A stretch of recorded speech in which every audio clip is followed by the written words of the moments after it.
YouTube, how y'all doing? It's Preacher. Yeah. So remember one of my other videos, I was saying how when I take my truck in to get a PM next month, I was gonna get a diagnostic check to make sure all my pumps and everything is working properly, like they're supposed to be working properly. Remember when I said that? I said because I don't want to be broke down on the side of the road. Y'all remember when I said that, right?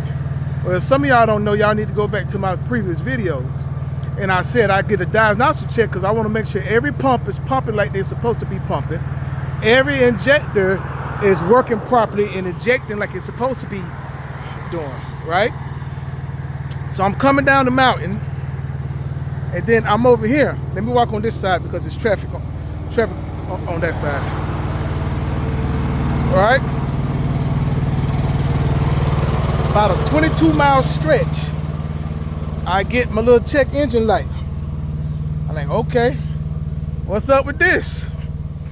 All right, so I'm coming down, check engine light, I look at the warnings and the faults, it's not saying nothing.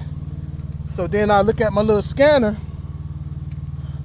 and on my scanner, it was telling me that the quantity for the diesel exhaust fluid is not there. I'm like, okay. And the after treatment system, I'm like, well, okay. Now this is the shipper. This is where I was picking up a load at, right here. Right here is where I was picking up the load at. I had a water load picking up here. I'm in Salem, South Carolina. See, I was coming down there, that hill. I was just coming down the hill, coming down here, but it was about 20 miles. It was 20 miles that back that way. So I was coming, and then I got the warning light. Then I'm like, okay, I'm about 18 miles from here, the shipper. Then I got the SCR fault. Now that warning was showing up on my screen. I'm like, oh, here we go. Look at my scanner. Again, it's not getting the fluid. I know it's not the pump. It's not the diesel pump because of the DEF pump, because that's brand new. I put that in when I bought the truck. I know it's not the filters because when they changed out the pump, they put in new filters. Now it could be the pump. The pump could have malfunction. Got a warranty on that, you know, okay. Not really too much sweat in that because you know, I got a warranty on it. Yeah, I'm a cat person. So I was looking at all my faults, and then all of a sudden it says level 1 D rate. So now I'm like, oh, here we go. I got a level 1 D rate. Now I'm about like 13 miles from the shipper. I get about 9 miles from the shipper. Then when I get 9 miles from the shipper, I got a level 2 warning. Finna hit. So now I'm just like, oh Lord. Now I got a level 2. I'm just like, man, I couldn't believe that. That's just crazy. Now how I was getting all my stuff, because on Motive they have the stuff where you can see the fault codes. So you can do all the fault codes and stuff. Now if I just do it now, it's not gonna show. It's just gonna say about my forward mitigation system and everything that I got. But I did something to turn that off because that was messing with me. But if I turn my truck on, you're able to see all that. I'm not gonna do it because then it's gonna mess up my Bluetooth in this recording and everything like that. So I'm not gonna do that. But yeah, so it says so now I'm like, oh Lord. So then the fault code says about the dozer injector. I'm like, well, and this is the 2021 T680 that I have. So with it being a T61, not T61, I'm sorry, T680 Kenworth that I have with a Cummins ISX15 in it. With it being that, it's coming for that to for it to go out. I can't say nothing because I'm at 594 miles, and I can't say nothing about it. When I was in my Freightliner, mine went out at 533 miles. Mine had went out when I was in my my Freightliner. So I didn't think to change the dozer injectors, but I wanted to make sure I had the, a new pump and new filters and stuff. The new dozer injector for them is not supposed to get that corroded, but the nozzles where everything spray out, it could get clogged and everything like that, and that's why it's not working out. But by the time I got 1 mile from the shipper, that's when I had to stop engine light on. So then I cruised to where y'all see me at. I cruised to right here. Then I walked into the shipper and told him that, hey, I'm not gonna be able to pick up the load. I'm here on time, and I showed him my dash with all my lights and stuff on where it says stop engine. I said, this is why I'm not gonna be able to put me off the load. It won't work because the place I was delivering to, it was delivering tonight at 10:30. There's no way in the world I can make it there by 10:30 tonight. There's like no way. And then everybody I called, they don't even have another dozer injector. Nobody has a dozer injector.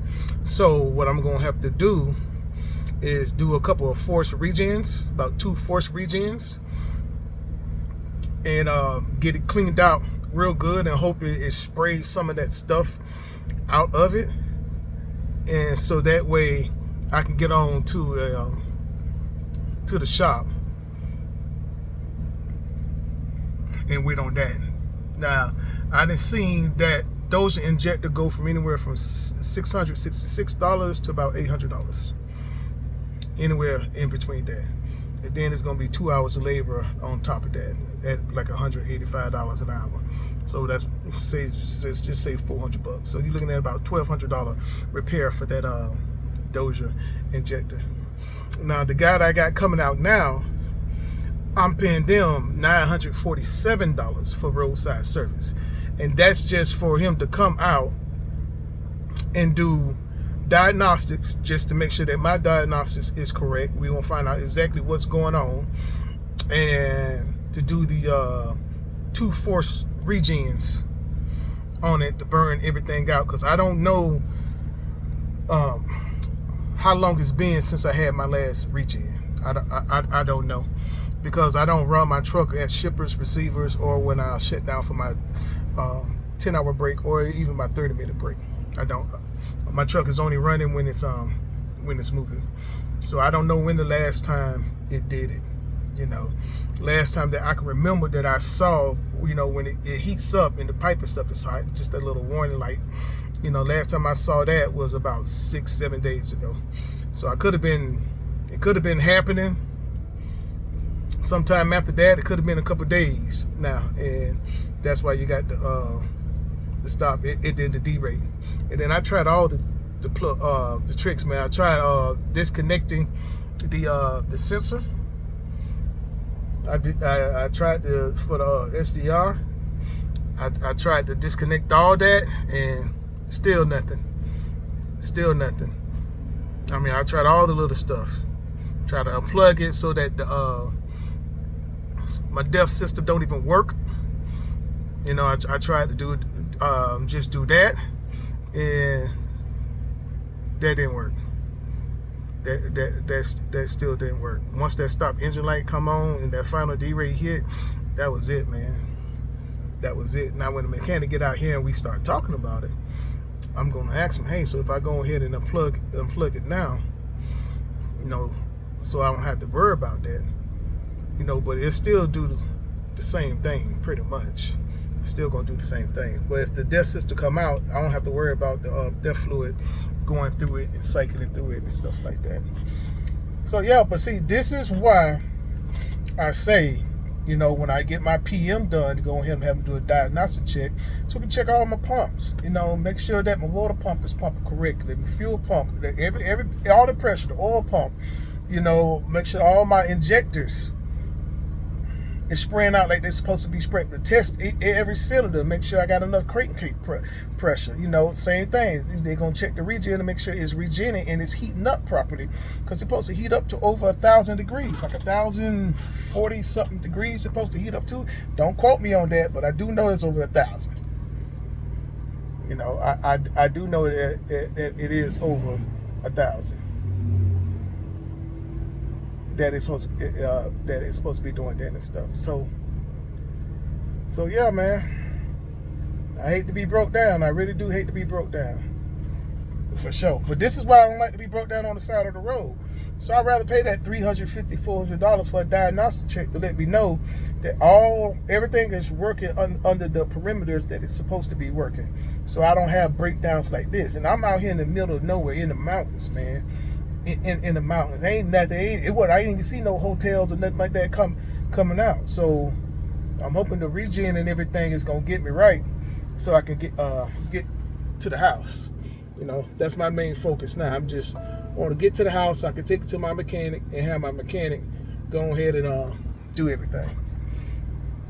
And then I didn't have a signal. I had to walk 1.5 miles up the mountain, because no matter what, if I goes forward, I'm still going back up the mountain. If I went back, like I went back, and I still had to go up the mountain, even going back. So yeah, that's how that was. You know, I mean, it's just crazy stuff like that, man. Just crazy stuff like that. And I have a 10-hour ride to the house. For a 10-hour ride to the house. So I should have enough. I think I do have enough fuel to get me there, because it's just 668 miles to the house from here. So yeah, man. So again, man, check out y'all trucks, man. Check out your trucks. Just spend the money to make sure. And I'm like 1 week, because my appointment is for Thursday, next week Thursday. So I'm 1 week off of it. Would have been in the shop checking all this and stuff out. 1 week. 1 week off. My appointment was for next Thursday. You know? It happens though. It happens. I tell you, don't come out here and you don't be ready for this. This is the real side of trucking. Don't come out here if you're not ready for this. Then I got the broker. Of course, I got the broker mad. It's the same broker though that I had for my next 2 loads. Between my next 2 loads, it was gonna pay me $3,600. So this load and my weekend load was gonna be total of $3,600. Now that $3,600 is gone, and I finna spend $2,300 on top of everything. Yeah,